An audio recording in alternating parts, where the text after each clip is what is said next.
This is the new one-dose COVID-19 vaccine from Johnson & Johnson. In early March, more than 6,000 doses were supposed to be shipped to the city of Detroit, Michigan. But the mayor said no thanks. Moderna and Pfizer are the best, and I am going to do everything I can to make sure the residents of the city of Detroit get the best. He was referring to these numbers, the vaccine's efficacy rates. The vaccines from Pfizer, BioNTech, and Moderna have super high efficacy rates, 95 and 94%. But Johnson & Johnson, just 66. And if you only look at these numbers, it's natural to think that these vaccines are worse than these. But that assumption is wrong. These numbers are arguably not even the most important measure of how effective these vaccines are.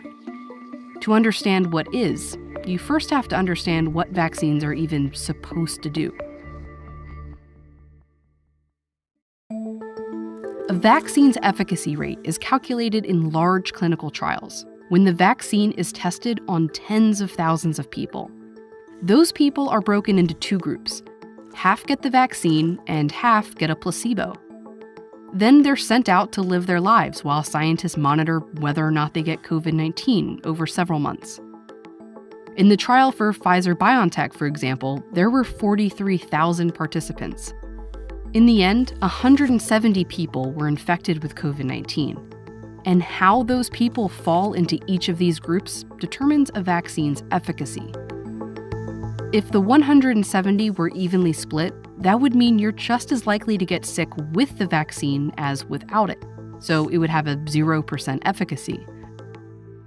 If all 170 were in the placebo group and 0 people who got the vaccine were sick, the vaccine would have an efficacy of 100%.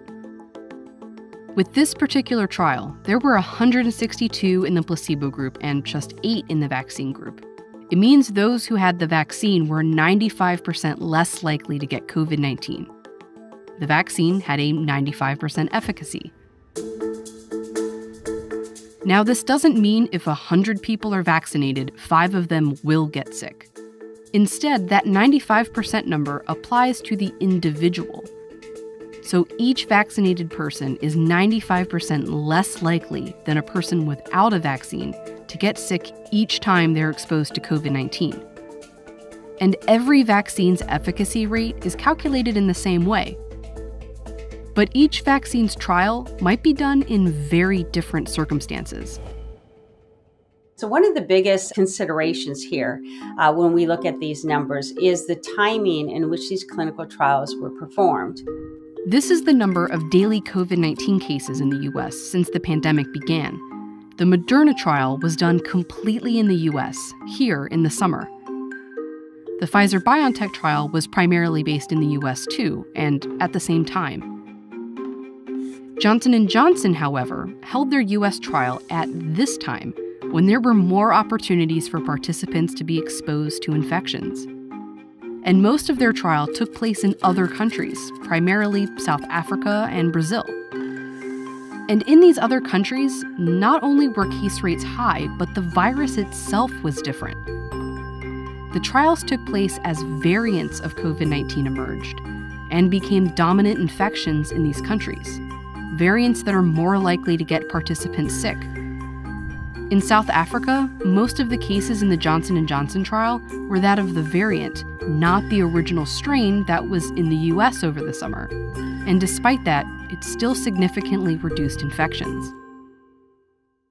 If you're trying to make one-to-one, head-to-head comparisons between vaccines, they need to have been studied in the same trial with the same inclusion criteria in the same parts of the world at the same time. If we were to take Pfizer and Moderna's vaccine and redo their clinical trial at the same time that we did J&J's clinical trial, we might see quite different efficacy numbers for those. These efficacy numbers really just tell you what happened in each vaccine's trial, not exactly what will happen in the real world.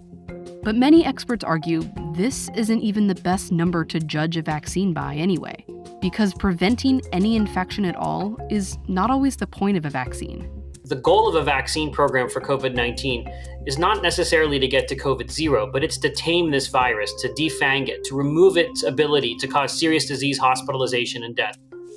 it helps to look at the different outcomes of an exposure to COVID-19 like this. The best case scenario is you don't get sick at all. The worst case is death. In between, there's being hospitalized, severe to moderate symptoms, or having no symptoms at all. In the absolute best circumstances, vaccines give you protection all the way to here. But realistically, that isn't the main objective of COVID-19 vaccines. The real purpose is to give your body enough protection to cover these possibilities. So if you do get an infection, it feels more like a cold than something you'd be hospitalized for. And this is one thing that every one of these COVID-19 vaccines do well. In all these trials, while some people in the placebo groups were hospitalized or even died from COVID-19, not one fully vaccinated person in any of these trials was hospitalized or died from COVID-19. One thing that I wish that Mayor would have understood was that all three vaccines have essentially 100% effectiveness in protecting from death. The mayor of Detroit did backtrack and said he'd start taking Johnson & Johnson doses because it's still highly effective against what we care about most. Efficacy matters, but it doesn't matter the most. The question isn't which vaccine will protect you from any COVID infection, but which one will keep you alive or out of the hospital? Which one will help end the pandemic? And that's any of them. The best vaccine right now for you is the one that you're offered. With each shot that goes in someone's arm, we get closer to the end of this pandemic.